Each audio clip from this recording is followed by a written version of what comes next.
ক্লাসে 200 জন শিক্ষার্থীর মধ্যে অনুপস্থিত হচ্ছে কবে আছে 5% অনুপস্থিত ছিল। কতজন শিক্ষার্থী উপস্থিত ছিল? আমাদের বের করতে হবে উপস্থিত শিক্ষার্থীর সংখ্যা, ঠিক আছে? এর আগে বের করতে হবে 5% এর মধ্যে কতজন অনুপস্থিত ছিল, ঠিক আছে? শিক্ষার্থীর সংখ্যা কয়জন বলো তো? 200 মোট আমরা এটা লিখব মোট শিক্ষার্থীর সংখ্যা। মোট কি সংখ্যা? শিক্ষার্থীর সংখ্যা। শিক্ষার্থীর সংখ্যা সমান কত জন? 200 জন। আচ্ছা, অনুপস্থিত ছিল কত জন? 5%।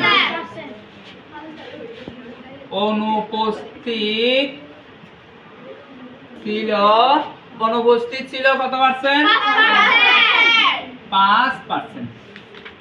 এরপর দেখো, সুতরাং অনুপস্থিত কিসের সংখ্যা? শিক্ষার্থীর সংখ্যা সমান দিয়ে কতজন বলতো? মোট 200 কত হবে? কেন বাইরে জন লিখবা। আচ্ছা দেখো, এখান থেকে শূন্য, এখান থেকে শূন্য, এখান থেকে শূন্য, এখান থেকে শূন্য কাটলে এখন এখানে নিচে একের কোনো মান নেই, আছে? আর এখানে ওইটাও উপরের সংখ্যা আর এটাও কি উপরের সংখ্যা। উপরের দুইটার সংখ্যা আমরা গুণ করে দিলে কত হয়? 5 দুগুণে কত হয়? 10। 5 দুগুণে 10 10 জন।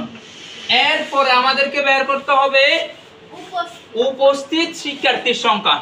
এখন 200 জন শিক্ষার্থীর মধ্যে অনুপস্থিত পাইছি আমরা 10 জন। অনুপস্থিত পাইছি কয়জন? 10 জন। এরপরে বের করতে হবে উপস্থিত শিক্ষার্থীর সংখ্যা। মোট শিক্ষার্থীর সংখ্যা থেকে অনুপস্থিত শিক্ষার্থীর সংখ্যা যতজন আছে ততজন আমরা বিয়োগ করে দিলে উপস্থিত শিক্ষার্থীর সংখ্যাটা বের হয়ে আসবে, ঠিক আছে? তাহলে এখন সুতরাং উপস্থিত কিসের সংখ্যা?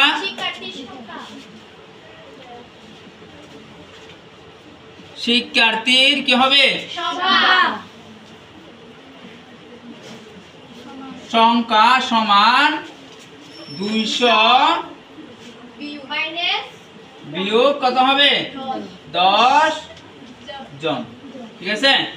আচ্ছা, এই 200 থেকে 10 বিয়োগ করলে কত হয়? 190। এই বিষয়টা বের করার জন্য আমাদেরকে প্রথমে অনুপস্থিত শিক্ষার্থীর সংখ্যা বের করতে হবে। কি বের করতে হবে? অনুপস্থিত শিক্ষার্থীর সংখ্যা বের করতে হবে। অনুপস্থিত শিক্ষার্থীর সংখ্যা যখন আমরা বের করব তখন আমরা এই যে উপস্থিত শিক্ষার্থীর সংখ্যাটা সহজে বের করতে পারবো, ঠিক আছে? এখন কত হবে বলো তো? 190 জন। আমাদেরকে যেটা বলছে কতজন শিক্ষার্থী উপস্থিত ছিল, তাহলে কতজন উপস্থিত ছিল বলো তো? 190 জন শিক্ষার্থী কি ছিল? উপস্থিত ছিল। সবাই বুঝছো? একদম সবাই বুঝছো? এইটা হবে উত্তর।